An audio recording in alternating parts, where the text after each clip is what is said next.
Hola, soy Francisco Bermúdez y en esta mi clase vamos a ver el manejo en urgencia de la sospecha de maltrato infantil y de maltrato al anciano. Vamos primero con el maltrato al anciano. ¿Qué consideramos maltrato al anciano? Pues consideramos tanto lo que nos imaginamos como maltrato, como la violencia directa ejercida hacia el anciano, pero también se incluye en la definición la omisión de cuidado por parte del familiar que se encargue de él o por parte del cuidador principal. ¿Qué factores predisponen a que existan estos casos de maltrato contra el anciano? Pues sobre todo, el factor más importante es la dependencia que tenga el anciano. A mayor nivel de dependencia, más riesgo existe de que se produzca estos casos de maltrato. Y también este alto nivel de dependencia va de la mano con la sobrecarga del cuidador, lo que genera una tensión entre el cuidador y el anciano, y es lo que acaba degenerando en este tipo de situaciones. Por supuesto, también a mayor deterioro cognitivo, mayor dependencia, mayor incontinencia urinaria y fecal, mayor dependencia. Y también algo importante es que ancianos que son viudos, que viven solos, tienen más riesgo de acabar en casos de maltrato. También es algo lógico. ¿Qué datos nos orientan a sospechar que puede existir maltrato al anciano? Pues como he dicho, en el anciano es muy importante los datos de omisión al cuidado, datos como la deshidratación, como la desnutrición, como la no correcta administración de tratamientos por parte del cuidador. Un anciano que nos viene con una glucosa de 300, cuando se le tiene pautada insulina, vamos a sospechar que ese tratamiento no se le está administrando correctamente y por lo tanto puede existir un caso de maltrato contra el anciano por omisión. También signos de inmovilización prolongada, signos de que al anciano no se le mueve lo suficiente para evitar las úlceras por presión y, por supuesto, signos de violencia física directa. Muchas veces no algo llamativo, sino que nos metemos en su historia y vemos que tiene diferentes caídas cuyos mecanismos causales no son muy congruentes. Ahí vamos a sospechar que puede existir un caso de maltrato contra el anciano. Y después otras dimensiones que tiene el maltrato al anciano son las dimensiones psicológicas y económicas. Normalmente, tanto física, psicológica y económica van un poco de la mano en mayor o menor medida.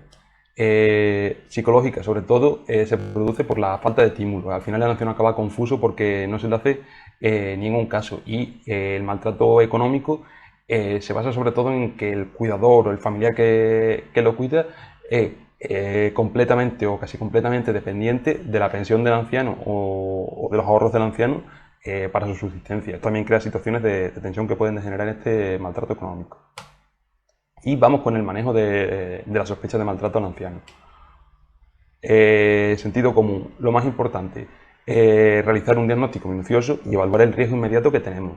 Y todo esto que salga en la entrevista clínica con el anciano, con el cuidador, la exploración, todo esto hay que registrarlo muy bien en la historia clínica.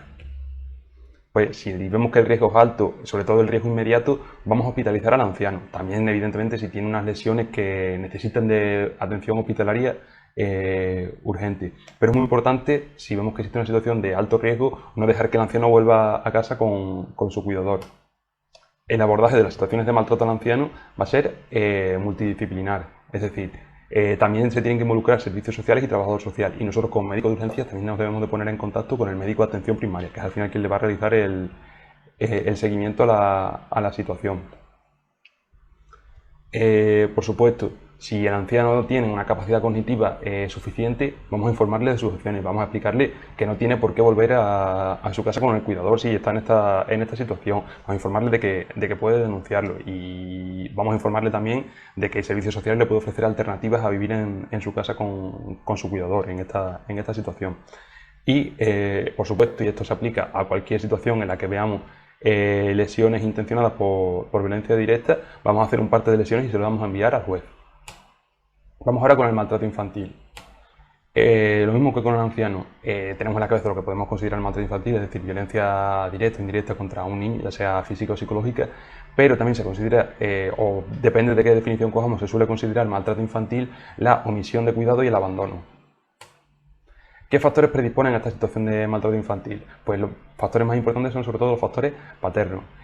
Padres con problemas de abuso de sustancias, padres que también han sufrido maltrato en su infancia, también por supuesto factores filiales, niños muy impulsivos, niños que se comportan muy mal también al final afecta a que puedan tener más riesgo de maltrato infantil.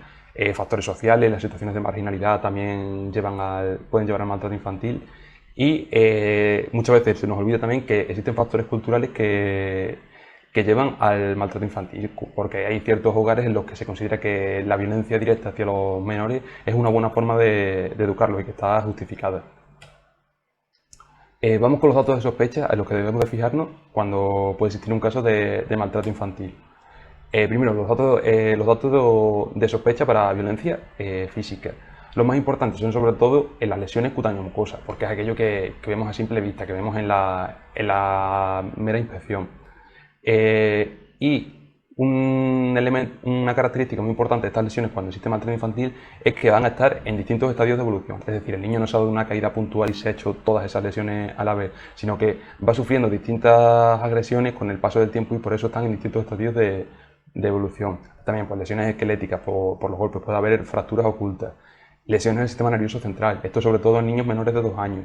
Y lo más característico aquí son las hemorragias parenquimatosas que se producen por el síndrome del niño agitado, el síndrome del shaken baby. Así que ante un niño de menor de 2 años con deterioro en el nivel de conciencia no justificado por otra causa, vamos a hacerle una prueba de imagen porque puede ser que estemos ante un caso de maltrato infantil.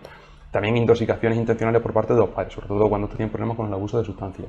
Y otra característica que nos puede orientar a que puede existir violencia física es que el niño tenga una actitud esquiva, es decir, que tenga miedo a contestar cuando le preguntamos por miedo a las represalias que puede sufrir por parte de sus progenitores. ¿Y cuando sospechamos que puede existir abandono? Pues esto es lógico, cuando el niño no crece, cuando el niño no coge peso, está en unos percentiles muy bajos, cuando tiene datos de desnutrición que no tienen sentido si se le da una alimentación mínimamente correcta, también factores culturales como retraso en el desarrollo del lenguaje, como que no esté bien escolarizado y también importante datos de que no se está haciendo un seguimiento sanitario adecuado, no va a sus revisiones con el pediatra o no se le está vacunando correctamente. ¿Y cómo manejamos las situaciones de sospecha de maltrato al niño? Pues lo mismo, hacer un diagnóstico muy minucioso, fijarse en todos los detalles, registrarlo todo en historia clínica y si el niño consideramos que es capaz, si tiene manejo del lenguaje y tiene cierto nivel ya de crecimiento intelectual, vamos a intentar entrevistarlo por si se lo vamos a decir a los padres que salgan y vamos a abordar al niño directamente sin la vigilancia de sus padres. Si consideramos que el riesgo es muy alto, de forma inmediata vamos a hospitalizar al paciente para protegerlo. También si el paciente sufre una lesión que necesita de tratamiento urgente, por supuesto que lo vamos a ingresar también. Y también si consideramos que es necesario un examen forense para recoger pruebas, también lo vamos a ingresar. Si no, si consideramos que el riesgo no es muy alto de forma inmediata, pues vamos sobre todo a contactar con servicios sociales, con trabajo social y con su pediatra de atención primaria para que siga la situación más prolongadamente en el tiempo, que al final nosotros somos médicos de urgencia y solo podemos dar la voz de alarma. ¿Qué pruebas complementarias hay que realizar cuando sospechamos de maltrato al niño? Pues van a depender sobre todo de la situación clínica que veamos, va a depender de los datos clínicos que veamos, la indicación de cada prueba. Excepto cuando son niños menores de 2 años y si sospechamos maltrato infantil, hay que realizarle pruebas de imagen del sistema nervioso central y series esqueléticas para ver si existen fracturas ocultas. Y cuando sospechamos que existe abuso sexual, si somos médicos generalistas, nos vamos a poner en contacto con el servicio de ginecología de aquellos que estén de guardia para que le realicen un examen ginecológico para valorar si puede existir este caso de abuso sexual. Y por último, si seguimos manteniendo la sospecha después de todas las pruebas, después de toda la exploración, vamos a notificarlo a las autoridades. Y como hemos dicho antes, si existe violencia directa, si tenemos lesiones que están producidas por violencia directa, vamos a hacer un parte de lesiones y se las vamos a enviar al juez. Muchas gracias por escucharme y mucho ánimo por la preparación.